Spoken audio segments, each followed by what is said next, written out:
Hi everyone, welcome back. This is Melinda and I am doing a video for Tara Pardo. Hopefully I said your name right. This is going to be a step-by-step on how to create the PJ Mask centerpieces that I do. It's going to be from beginning to end, so if it does get too long, it will be in 2 videos. But to start off, we have to buy or purchase somehow the clip art. I have already done that a long time ago. Once you purchase it, then you upload it into whichever engine you are going to use.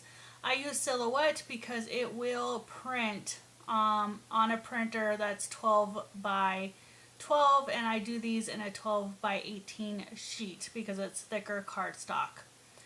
Okay, so I am in Silhouette here and I already have it uploaded. If you don't know how to upload clip art into Silhouette, I do have a how-to on doing that already in the videos. So I'm going to go over here to my left and there's a little open book. That's going to get me to my library. I click on that.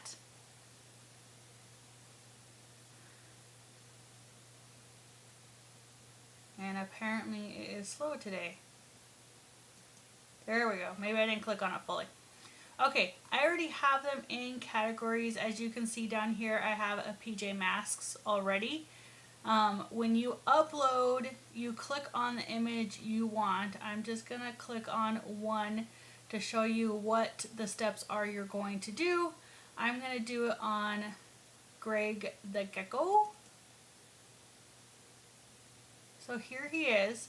You double click on him and he will bring up into your mat. The first time you upload your clip art, you will have to get rid of the invisible border around it. In order to do that, you click on your image. I'm going to move them over here so you can see. You go up to the top where you see this yellow and green box. You click on that. It's the trace. You're going to click on it again. It's going to give you this plus sign. You're going to highlight your whole image, the areas that you want. You see it turns to yellow. You come back over to this bar. You unclick the high pass filter.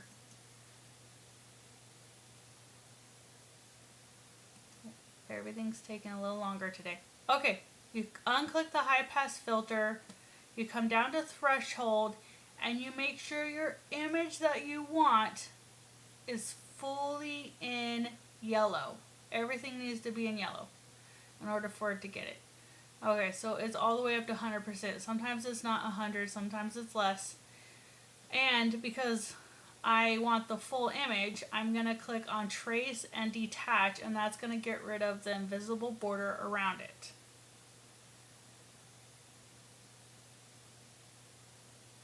Sometimes this does take a long time.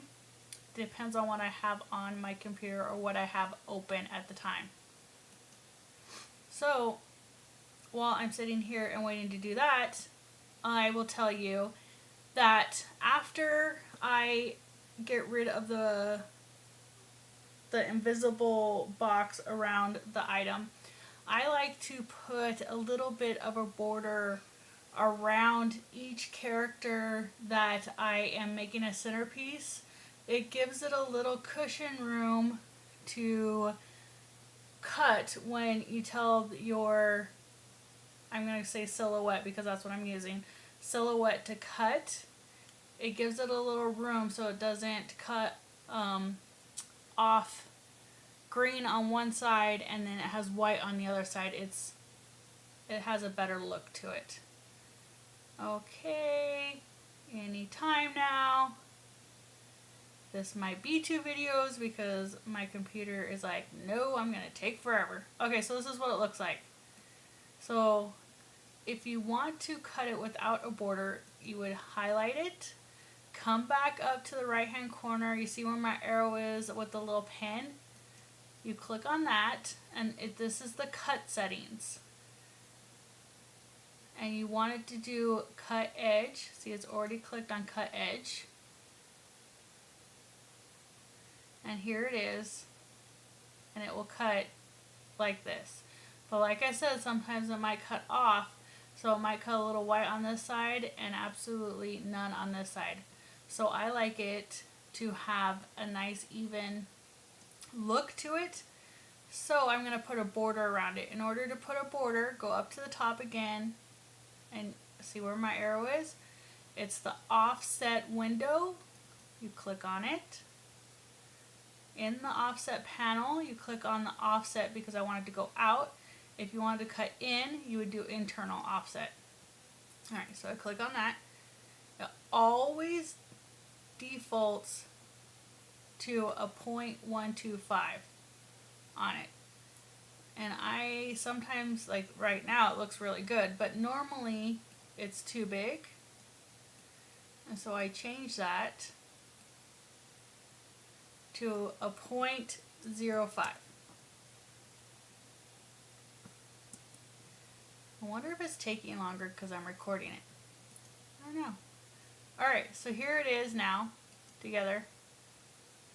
So you can see it's going to be just a little edge. So I group, well, I highlight both of those. Wow, that's a lot. I don't know what those little bumpy thingies are. There we go. Okay, so you get the two together. You go to the top, hit Object, and group them together. So every time you move this, it's just one item. You don't have to remember to pick up the backing. Okay, I'm going to go back up to the top and make sure my cut settings are correct on it. And I just want the outline. So here it is, outlined. That's exactly what I want it to look like. Now when you do a print to cut, the machine needs to know where it's cutting, and in order to do that you have to do the marks at the top. So we're going to go over here to the top again next to the ABC. It says registration marks window. That's what we need to put on our mat or our printer when it prints out, so the computer knows where to cut. I do type 1. And now you have to make sure your image is within these marks, okay?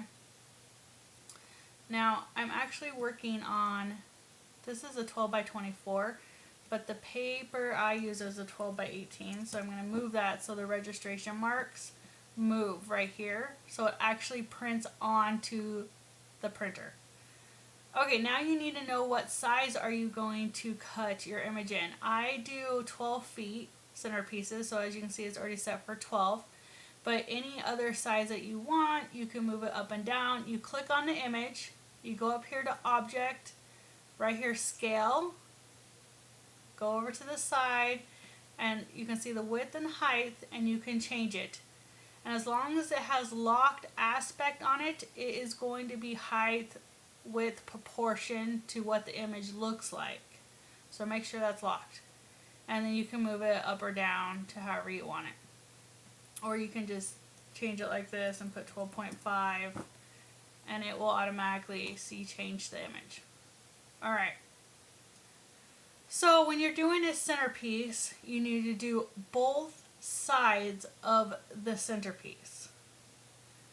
So I am going to go ahead and print this side up, and then I'm going to show you what it looks like. Oh, actually, you know what? I'll do a whole separate page so we can do it completely back to front. Okay, so this is what it looks like. This is how I want it. I'm good to go. Everything's set. Cut settings. I've got it. Okay, so in order to do the back side, I'm going to go up to the top, hit File. I want a new page. So here's your first one. Down here on the left, here's Title 1's your first one, and this is your new one, Title 2. You'll have to put the registration marks on this one as well.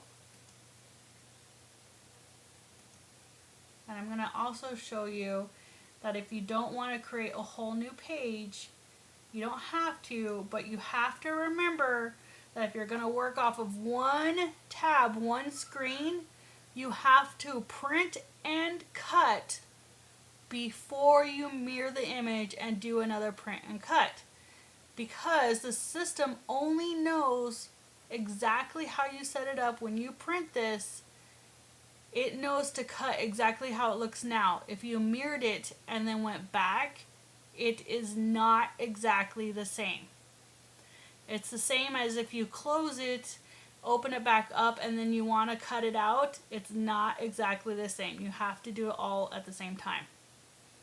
Okay, so I'm going to copy this image. I'm just going to right click, copy. I'm going to go down and switch to my other tab, right click, and paste. Now to mirror it, you have it highlighted, you go up to Object, Mirror, and I want a horizontal flip, and it just rotates it to the other side. And there you go. Now you have both sides back to back image. See it? Okay, so to print this, you go up to File, you're going to go to Print Page Setup. It needs to know what size paper are you printing on. Remember, this is a 12 by 18, so I'm going to go up here to paper size and have it 12 by 18 and click on it and hit OK. That way it knows that is the size of paper it needs to print these registration marks and the whole image on. Okay. After you do that, you go to File and you hit Print.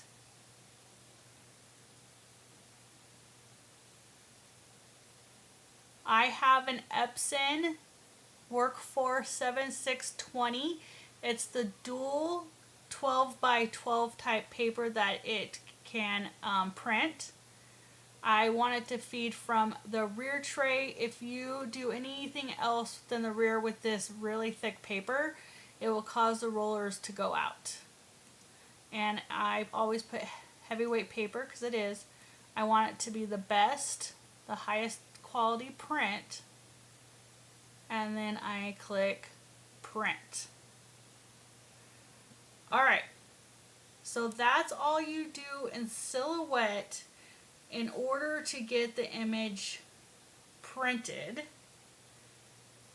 Then I'm going to show you what it looks like printed, or when it's printing. I'm going to show you what it looks like when it's printing. And then the next step.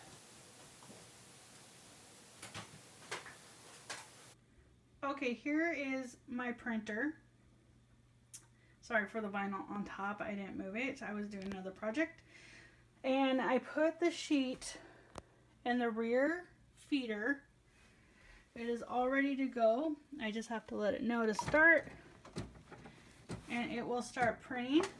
And like I said, I have the 12 by whatever it will read. So width-wise, it's 12.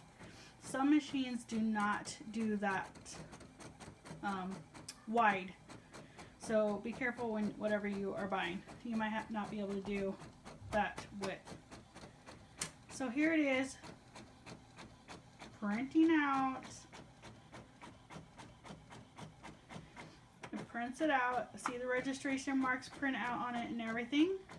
Alright, now I will show you the next step.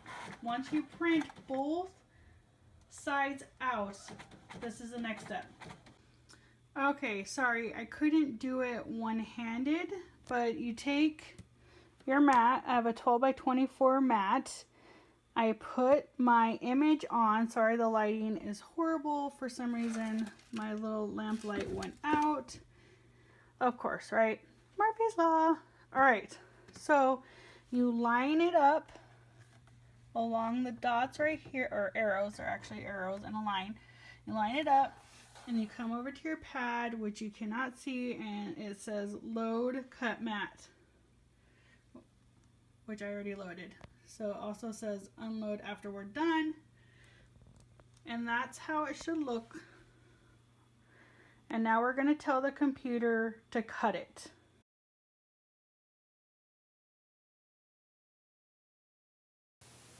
Okay, back to screen time. So we printed it out, you saw me load it on the mat, you come back to the screen and you want to tell the system to cut it. Once again, we go back up to your right to that cutting settings, click on it,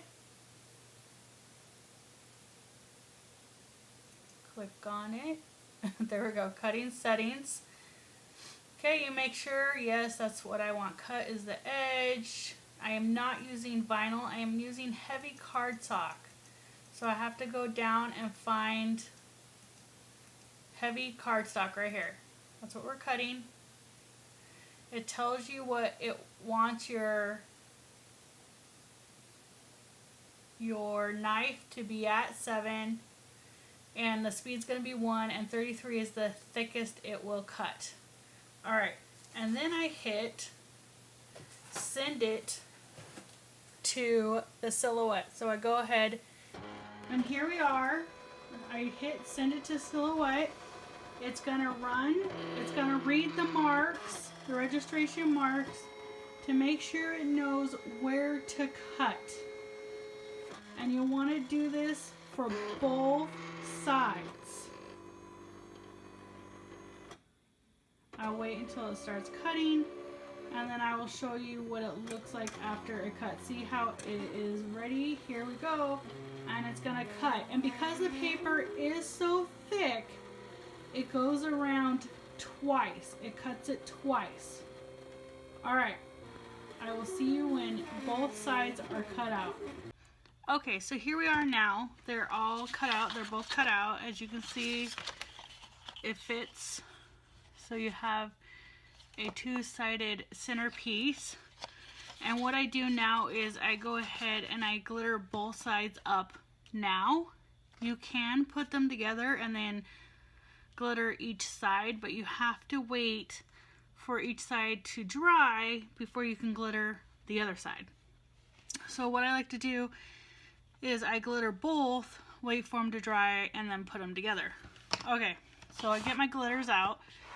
I have all of them down here, but I am going to use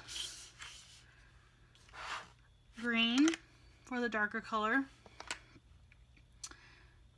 seafoam for his little emblem, and then yellow for his cape. Alright, I'm going to move this out of the way. And then when you glitter, or if you do, what is it? It's, oh, liquid pearls. So like, what's the other one? When you glitter or do liquid pearls or decorations on the characters, you want to do from inside out, because there's been many a times that I forget that, and you stick your hand in the stuff that you've already done, and then it smears, and then you have to wipe it clean and start all over.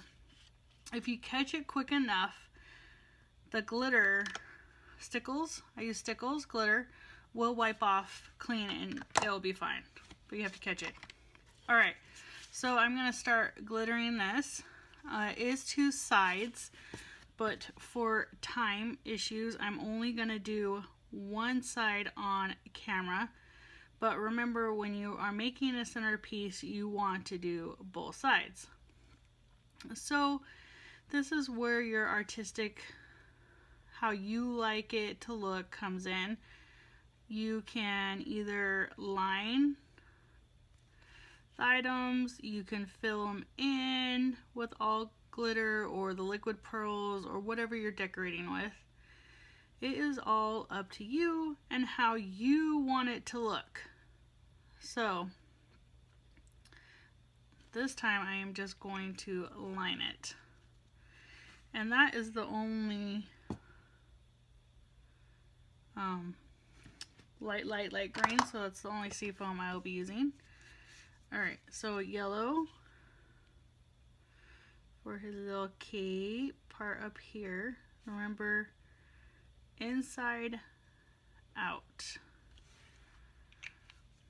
Trust me on this one. It makes it easier when you do it that way.